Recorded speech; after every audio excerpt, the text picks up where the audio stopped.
All right, a look at U.S. futures. Yes, in case you're just joining us right now and wondering why some of these contracts are down 2%, 1% on the S&P futures. Yeah, well, you got to blame is it the bandwagoning? Is that the verb there on the DeepSeek trade? So the opposite of this is obviously a lot of the related stocks in China are actually moving to the upside here. And might this give you something to think about as far as stretch valuations in the U.S., and is there an alternative, actually? Yeah, I think it's a question here. Seeking deep meaning, going deep into this story, obviously. Investors are, too, trying to figure this out. Is it a trend, or is this, a short-term trend, or is it something a little deeper, dare to say? All right, over the past few days, a Chinese AI company has been making waves in Silicon Valley, and my pen just dropped onto the floor. I'll grab it for you. But yeah, go ahead, keep reading. That's because AI models from DeepSeek have been scoring impressively on global benchmarks. The free open source large language model was unveiled in December. The lab behind it says it took 2 months and under $6 million to build. I think that's a key point right there.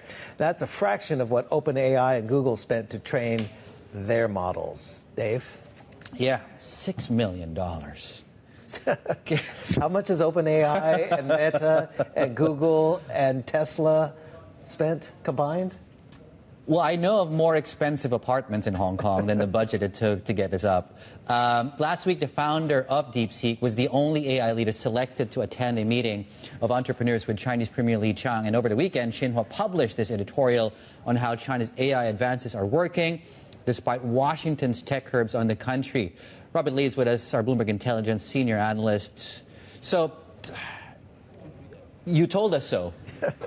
Well, we've been writing on this company for the best part of 6 or 7 months. And I think for anybody who follows the China AI sector closely, as we do, the profile has been relatively high in this part of the world. But what you've seen over the last week or so, prompted by the coverage and, as you said, the meeting with the Premier, it's helped raise the company's profile both nationally and also externally. And this story's been picked up by a number of external news outlets. But, Bloomberg Intelligence, some lead, others follow. We've been, very active on this for, as I said, for quite some time. It was the talk of the town in Davos, from what I understand. So what is the secret sauce, if you will? Is it the low cost, or do they have the processing power for the training and the deep learning? Yeah, well, taking a step back with the export restrictions you saw on the NVIDIA chips, etc., has been a major challenge. There is clear evidence, I think, that the big tech platforms, the Alibabas and Tencents of this world, both preemptively accumulated inventory of chips beforehand and have maybe, gained a helping hand from their friends in other parts of the world to gain access to these chips. But then for smaller companies such as DeepSeek, although they still have access to a sufficient number of chips, this challenge has prompted them to become more innovative. And so the way in which they've developed the models is a far more computationally effective and therefore requires less chips and allows them to undercut their rivals cost-wise or price-wise significantly.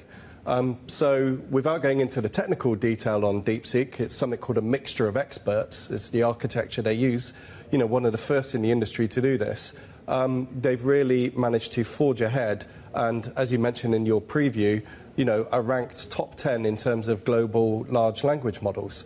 So I think, again, this just highlights and illustrates the point that whilst Chinese tech companies faced, problems on the semiconductor and chip side, they have a very strong track record in terms of innovation and software. Alibaba, Tencent are two of the world's leading tech platforms. And that, in numerical terms, China has more software developers than the US by a ratio of approximately 3 to 1. And what does this mean for US AI in particular? Again, I think, the Microsofts, et cetera, of this world were undoubtedly aware of DeepSeek.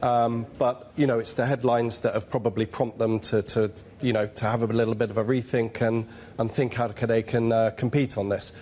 I think one consistent point we've made over the last 18 months or so is that the technical barriers to entry on software are not as high compared to something like semiconductors. So I think there's already evidence that some of the US companies are moving to this mixture of experts architecture, and I would expect the rest of them to follow. So perhaps that could mean that DeepSeek's progress is forestalled to some degree, but I still see it as, one of the leading large language model developers out there globally. But again, it just shows that China is very closely positioned as the #2 competitor to the US in AI globally on the software side.